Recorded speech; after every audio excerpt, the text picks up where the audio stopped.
ലോകമെല്ലാം സ്വാഗതം ചെയ്യുന്ന വിഷയങ്ങളാണ് പ്രധാനമന്ത്രി നരേന്ദ്രമോദി ഇത്തവണയും മൻ കി ബാത്തിലൂടെ പരാമർശിച്ചതെന്ന് കേന്ദ്ര സഹമന്ത്രി ജോർജ് കുര്യൻ അഭിപ്രായപ്പെട്ടു.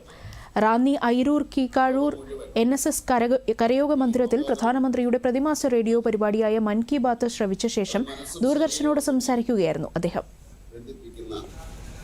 അതുപോലെ തന്നെ മനുഷ്യന്റെ മനസ്സിന് ശാന്തി നൽകുന്ന, പ്രകൃതിയെ സ്നേഹിക്കാൻ പ്രേരിപ്പിക്കുന്ന ഭാരതത്തിന്റെ സംഭാവനയായ യോഗ. ലോക പരിസ്ഥിതി ദിനം, ശുഭാംശു ശുക്ലയുടെ സ്പേസ് യാത്ര, അന്താരാഷ്ട്ര യോഗാ ദിനം എന്നിവയെപ്പറ്റിയാണ് പ്രധാനമന്ത്രി സംസാരിച്ചത്. പ്രധാനമന്ത്രിയുടെ ശ്രമഫലമായാണ് 2015 മുതൽ ജൂൺ മാസം 21 ലോക പരിസ്ഥിതി ദിനം ആചരിക്കുന്നത്. 175 രാജ്യങ്ങളിലെ ജനങ്ങൾ യോഗയെ സ്വീകരിച്ചു. ലോകത്ത് മനുഷ്യർ പ്രകൃതിയിൽ നിന്നും അകലുന്നത് മൂലം മനുഷ്യർക്കും പ്രകൃതിക്കും ഉണ്ടാകുന്ന ദുരന്തങ്ങളെപ്പറ്റി അവബോധം നൽകുന്നതിനായി അമ്മയുടെ പേരിൽ ഒരു മരം എന്ന അദ്ദേഹത്തിന്റെ ആശയം ലോകം ഏറ്റെടുത്തു.